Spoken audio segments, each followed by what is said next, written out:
It's the darkest day of your life, the loss of a loved one. You bury them peacefully. Then you discover they're gone, literally. Their bodies stolen for profit. Welcome back, my dark darlings, to Friday Night Frights. Tonight, we travel to 19th century Edinburgh to meet two men who turned corpses into business, Burke and Hare. The 19th century. The age of progress, indeed.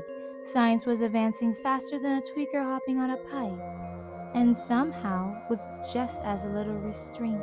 The medical field was no exception, but at the time, medical schools desperately needed cadavers for study, but legally obtained bodies were limited, which created a very profitable opportunity. Hare owned a boarding house. When one of his tenants died owing rent, he and Burke made a decision.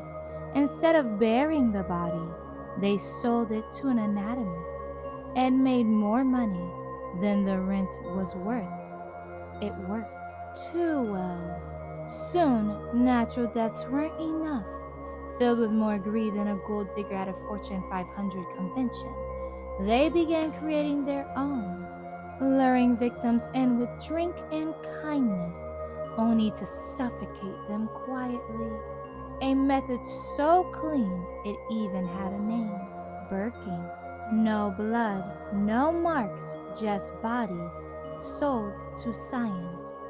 By the time they were caught, they had murdered at least 16 people. Hare testified against Burke, pointing to him as the mastermind behind the slayings. And of course, a man facing death is completely trustworthy. Hare, now a free man, disappeared, but Burke was executed. And in a twist of poetic justice, his own body was dissected in the very same lecture halls he once supplied. Sometimes, my darlings, the line between science and horror is thinner than we'd like to believe. Sleep tight and let the darkness